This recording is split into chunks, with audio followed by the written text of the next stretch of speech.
வணக்கம். என் பெயர் Daniel Marcus. நான் பலிப்பிட பணியாளர்களில் 6 ஆண்டுகள் பணிபுரிந்து வருகிறேன். இப்போது நாம் டொமினிக் சாவியோவின் ஆன்ம தாகத்தினை பற்றி பார்ப்போம்.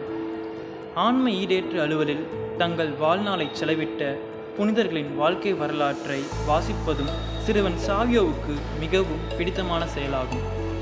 ஆன்ம மீட்பு பணியில் ஈடுபட்டு தொலைவில் உள்ள நாடுகளுக்கு சென்று உழைக்கும் மறை போதக குருக்களை குறித்து மிகவும் மகிழ்ச்சியாக பேசுவார். அவர்களுக்கு பொருளுதவி செய்ய தம்மால் இயலாமையால் அவர்களுக்காக நாள்தோறும் ஜெபம் செய்வது மட்டுமன்றி வாரத்திற்கு ஒரு முறை நற்கருணை உட்கொண்டு அவர்களுக்காக வேண்டிக் கொள்வார். ஆன்ம தாகத்தால் வருந்தும் ஓர் ஆன்மா வருங்காலத்திற்காக காத்து கொண்டிருக்காது. அதுபோலவே சிறுவன் சாவியோவும் தம் அறிவுக்கும் வயதுக்கும் தகுந்த சிறுவர்களை ஒன்று கூட்டி அவர்களுக்கு மிகவும் மகிழ்ச்சியோடு மாணவர் இல்லத்தில் உள்ள கோவிலில் மறைக்கல்வி கற்றுக் கொடுப்பார். மேலும் அதிக குறும்புகள் செய்யும் சிறுவர்களுக்கு அந்த நாளிலும் எந்த நேரத்திலும் வகுப்பின் பாடங்களையும் மறை உண்மைகளையும் ஜெபங்களையும் கற்றுக் கொடுப்பார். அவர் இவ்வாறு செய்வதன் முக்கிய நோக்கம் அவர்களோடு ஆன்ம காரியங்களை குறித்து உரையாடவும் ஆன்ம ஈடேற்றத்தின் அவசியத்தை குறித்து அவர்களுக்கு எடுத்துரைக்கவும் வேண்டும் என்பதே ஆகும்.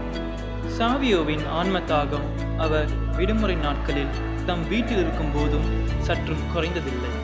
பள்ளியிலும் மறை வகுப்புகளிலும் தமக்கு பரிசாக கொடுக்கப்படும் படம், ஸ்ரூபம், சிலுவை, ஜெபமாலை முதலிய பொருட்களை விடுமுறை நாட்களில் பயன்படுத்தி கொள்ளலாம் என்னும் நோக்கத்துடன் பத்திரமாக காப்பாற்றி வருவார்.